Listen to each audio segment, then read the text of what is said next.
Hello guys, and welcome to another Airmech gameplay. What happened is I originally had over about 2.5 hours of Civilization 5 gameplay recorded, doing a really fun run, but the audio and the video got messed up, so yeah, I had to throw out that, and I don't know if I'm gonna, after that, if I'm gonna feel like doing it again. So anyways, I decided to play some Airmech tonight, just to get out of a bad mood and everything, and decided to record one game so I'd have something to have in the background while I mentioned that the recording fucked up, and so that I'd have something to upload tomorrow as well. So yeah, this is what ended up being a really good game. Actually, I made quite a few really stupid mistakes, but ended up doing quite well. I usually play quite aggressive, which would surprise many people if you've seen how I play RTSs and other types of games. Typically I play in a ground support role too, which is why I take the chopper. The rockets on it are extremely effective. They do a lot of damage really fast and are extremely effective against units and large numbers of units. Great crowd control.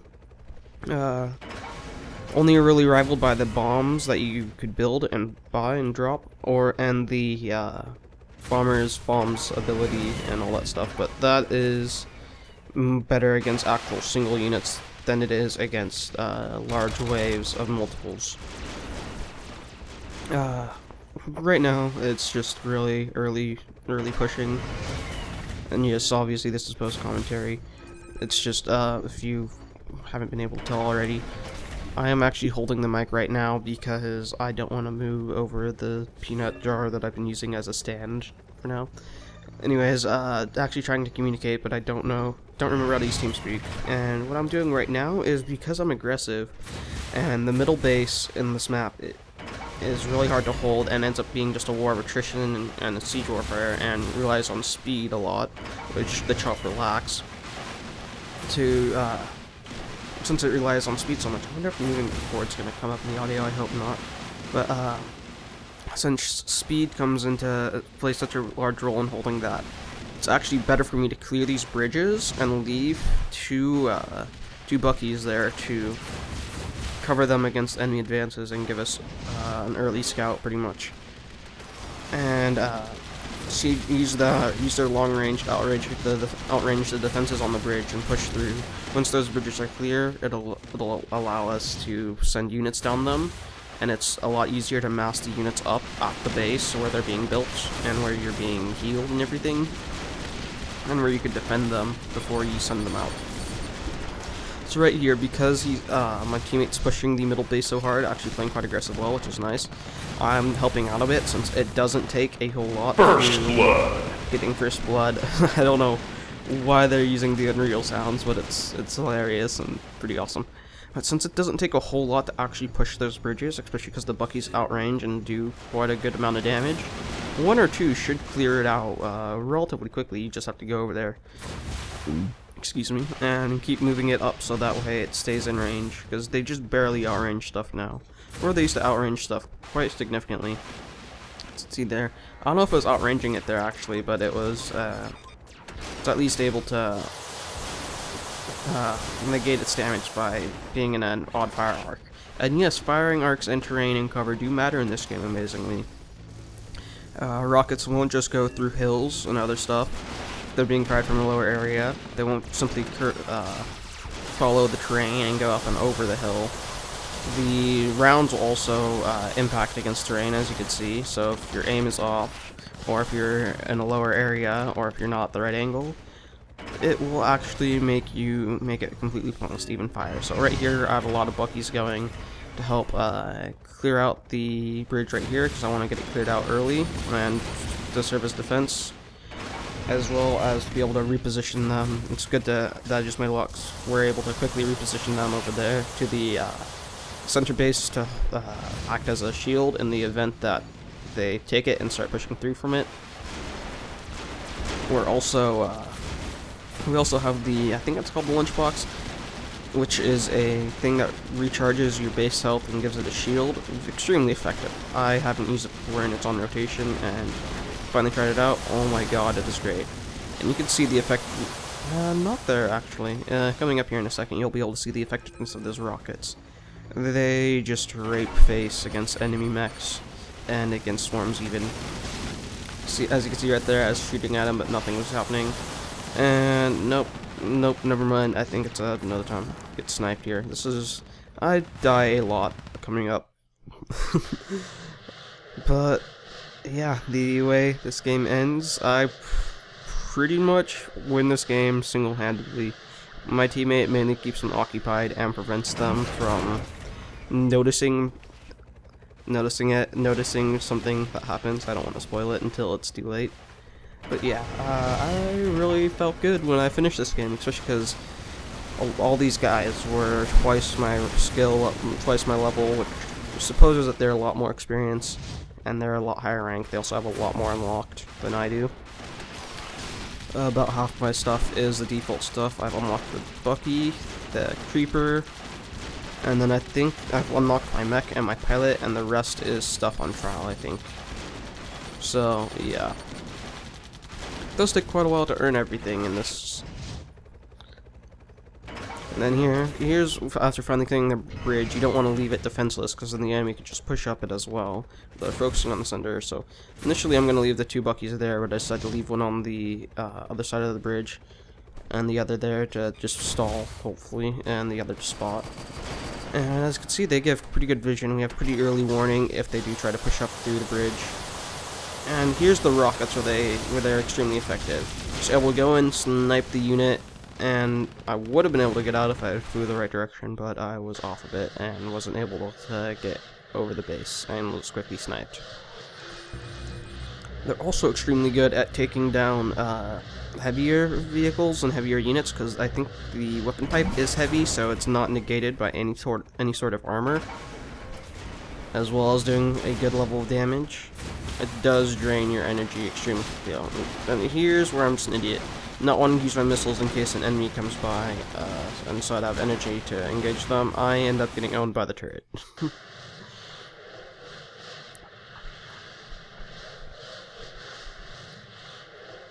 So yeah, I'm not really sure what I'm gonna do though after losing all the Civ 5 footage and all that stuff. That was about 6 days worth of videos if I divvied it up into about 20 minute parts. 6-7 days worth, which would have been great. But alas, shit hits the fan. I have horrible luck and all that stuff. So I think I'm just gonna.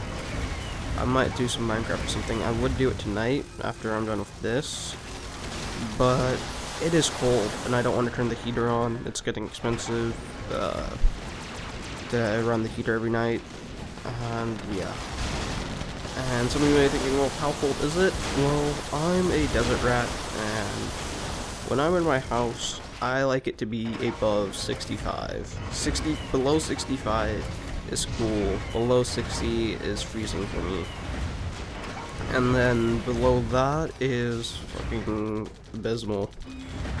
It's so, as you can see, that clear bridge is now going to become quite an handy once my ally moves some of those units out of the way, which he is a really good player. He sees the push and immediately starts moving the units out of the way, which is great.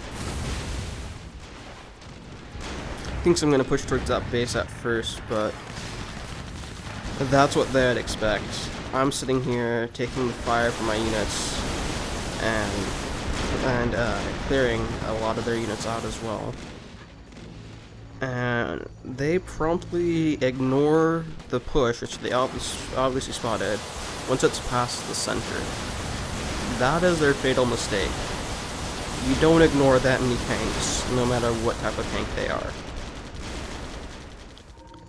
I don't care what you say. So I, of course, am thinking ahead and see that the base is one of their outposts is in the path, and not wanting to rely solely on the push, I make a bunch of infantry and move to take the base, assuming that they'll have the damage to take down the base, because I expected the Warthog to go and take it out. So base is immediately secured by the 4 infantry thanks to the increased carrying capacity of the chopper, and then further secured by several more. And so I have a place to fall back to and defend should the push fail. It makes the mistake of not going up because they actually don't track air targets as well as they do ground targets, letting the tanks do the work securing the ground, and they are going to work on that base. But somehow it gets sealed. Oh yeah, it goes into the next, it goes into halftime, and the fortress gets more health for some reason, I don't know why. So there you can see the missiles tearing apart the Warthog and driving him up into the air, stopping him from firing on my units. And seeing that the push has pretty much been wiped out, I have the door secured, so I could defend it myself for a short amount of time, but eventually I'll get killed or overwhelmed or not be able to put enough damage, so quickly securing the base with several seekers, and then leaving the infantry in the doors to hold them. Initially I was going to put the tanks there, but after seeing their attention was quickly rediverted back to the center, and not even bothering to try to capture the base, I decided to build up another push again, a lot smaller this time because my ally has built a lot more, and I have a lot more units sitting right there. Just to hold the base, and I'm just checking the price of these units. Those lunch boxes, extraordinarily good, even effective at defending these bases, prevents them from being able to remove the garrison units and take it over for a short amount of time, slows them down significantly. So placing 2 of those there pretty much secures the base. The Warthog is driven away by all the Seekers and all the missiles.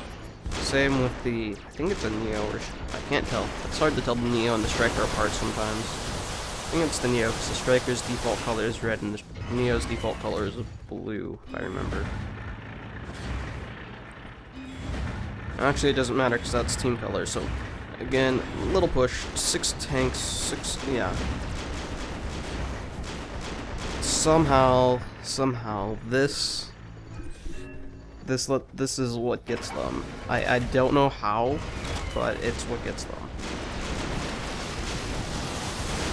It's funny because, oh no, never mind, it's a different person. I was playing with someone earlier who kept complaining and just rage quitting. I kept getting stuck in games with him, and it was funny. He always left matchmaking when he found me, so I kept pretty much annihilating him in any game that I was in and that he was in. And I don't even think it's the 3rd quarter of the game yet, and we pretty much, I think they, no, I actually managed to get it. Double kill. Get the double kill at the end too, I think. I'm not sure. Maybe that's just standing because it kills both of them at the end. But yeah, amazingly, I managed to get, that was a really fast game. Anyways, only got a few seconds left, so anyways, hope you guys understand about the Civ 5. Thanks for watching, don't forget to comment, like, subscribe, and I'll see you guys next time.